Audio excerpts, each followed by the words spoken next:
Buenas noches, soy el estudiante Cristian Giovanni Panchana Zambrano, de elementos del Derecho Penal y Procesal, con la doctora María Vargas González. Esta vez me ha tocado exponer el relevante caso Fibeca. Bueno, como introducción tenemos, en el presente video voy a analizar el denominado caso Fibeca, ocurrido en el Ecuador en el año 2003, el cual contribuye uno de los casos más relevantes en materia penal y de derechos humanos. El análisis se realizará aplicando los principios del derecho penal, la identificación de los sujetos procesales, las etapas del proceso penal y la valoración de los medios de prueba, conforme a la normatividad ecuatoriana, a la normativa ecuatoriana vigente. Contextualización del caso.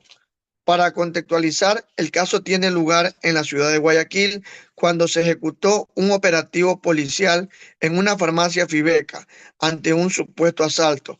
Como resultado del operativo, varias personas fallecieron. Inicialmente, el hecho fue presentado como un enfrentamiento entre policías y delincuentes. No obstante, con el paso del tiempo, surgieron indicios que cuestionaban esta versión, sugiriendo la posible existencia de ejecuciones extrajudiciales por parte de agentes del Estado. Tercer punto, identificación del tipo penal.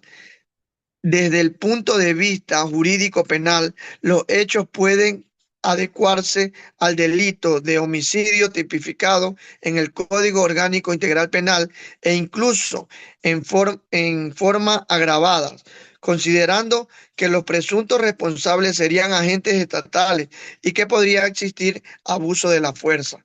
Además, en un análisis más profundo, también podría evaluarse la concurrencia de las infracciones relacionadas con violaciones a derechos humanos. Como cuarto punto, principios del derecho penal. En este caso, permite evidenciar la amplificación de varios principios fundamentales del derecho penal. En primer lugar, el principio de legalidad, que establece que toda actuación estatal debe estar previamente regulada por la ley, en el sentido en el uso de la fuerza por parte de la policía debe ajustarse estrictamente al marco legal. En segundo lugar, el principio de presunción de inocencia, ya que las personas fallecidas fueron inicialmente calificadas como delincuentes, sin que existiera una sentencia condenatoria ejecutoriada. Asimismo, el debido proceso que garantiza que toda investigación y juzgamiento se realice respetando los derechos y garantías de las partes involucradas. Estos principios se encuentran consagrados en la Constitución del Ecuador. Como quinto punto tenemos los sujetos procesales. En cuanto a los sujetos procesales, se identifican la Fiscalía como titular de la acción penal pública y encargada de dirigir la investigación, los agentes policiales en calidad de procesados, las víctimas y sus familiares quienes actúan como sujetos procesales y titulares del bien jurídico vulnerado. El juez, como agente del debido proceso y encargado de emitir una resolución motivada, en este caso es particularmente relevante porque involucra a agentes del Estado como posibles responsables de lo que exige un estándar más riguroso del control judicial. Como sexto punto tenemos etapas del proceso penal. El proceso penal en este caso sigue las etapas previstas en el ordenamiento ecuatoriano. Inicia con la investigación previa, donde se recogen los primeros elementos de convicción. Posteriormente, se desarrolla la instrucción fiscal, en la cual se formaliza la imputación. Luego se pasa a la etapa intermedia, donde se evalúa la suficiencia de los elementos probatorios. Finalmente, se llega a la etapa del juicio, en la que se practican las pruebas y se determina la responsabilidad penal. Cabe destacar que debido a la complejidad del caso, estas etapas se extendieron en el tiempo. Como séptimo punto tenemos los medios de prueba.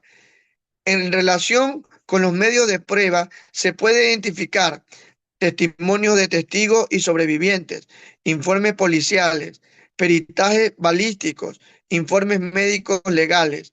La valoración de estos elementos resulta clave para determinar si existió un enfrentamiento legítimo o un excesivo ilegítimo de la fuerza.